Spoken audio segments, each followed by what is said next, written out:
हमारे रहीम।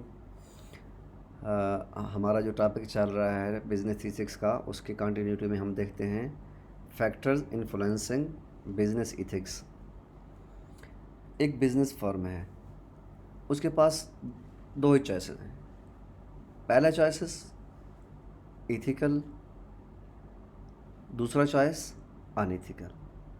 ये इथिकल या अनइथिकल चॉइस डिटरमिन किस तरह होता है, ये तीन बातें डिटरमिन करती हैं।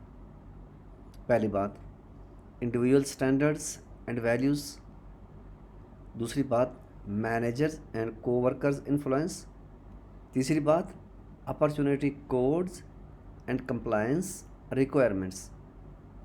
इससे डिटरमिन क्या होता है किसी भी बिजनेस का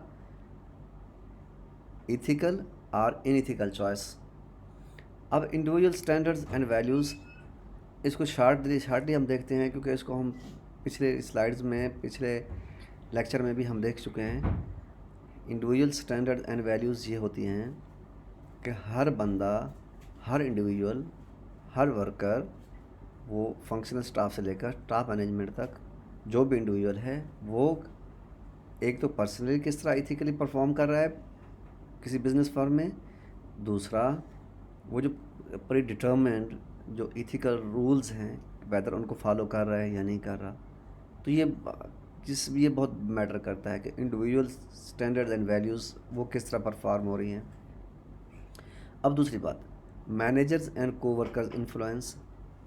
अब मैनेजर्स और कोवर्कर्स के इन्फ्लुएंस को हम इस तरह देख सकते हैं कि उनका जो बिहेवियर है मैनेजर्स या कोवर्कर्स का, वो भी डिटरमिन करता है कि यहाँ पे डिसीजन मेकिंग कैसी हो रही है।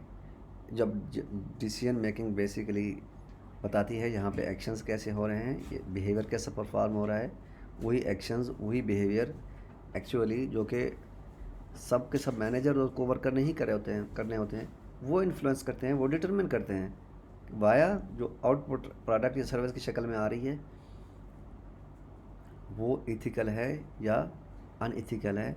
मींस वो सेट ऑफ स्टैंडर्ड्स को, अपनी क्वालिटी के स्टैंडर्ड्स को एक्सेप्टेबल टू सोसाइटी या कस्टमर्स हैं वो मीट कर रही है या नहीं कर रही, ये भी इम्पॉर्टेंट स्टेप है।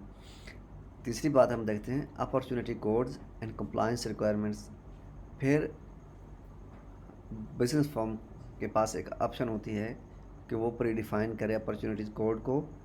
जो अपॉर्चुनिटीज़ कोड्स होते हैं उनको एम्प्लॉइज़ वर्कर्स तक उसको कम्प्लीटली इन्फॉर्म करे। फिर जो कंप्लायंस रिक्वायरमेंट्स होती हैं उनको भी मीट करें और उसकी इंफॉर्मेशन भी कंपनी में अवेलेबल हो।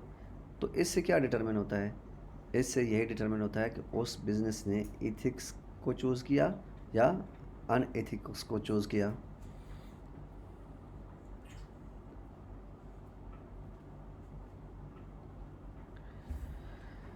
थोड़ी सी इसकी हम एक्सप्लेनेशन देखते हैं कि formal and informal policies and rules ये भी क्या हैं factors influencing business ethics. Number 2 norms for acceptable behaviours. Number 3 financial reward system. Number 4 hiring practices. Number 5 applications of legal behaviour. Number 5 degree to which professionalism is emphasized the company's decision making process।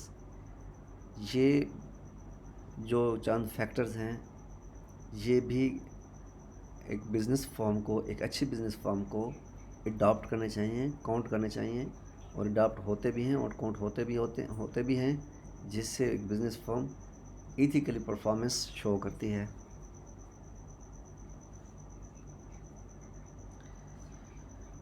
अब moral judgement हम किस तरह develop कर सकते हैं। Most of us को पहले हम देखते हैं, then we will see many of us, then very few of us को हम देखेंगे। अब मोस्ट ऑफ अस में क्या है सबसे important, to avoid some punishment to receive some reward.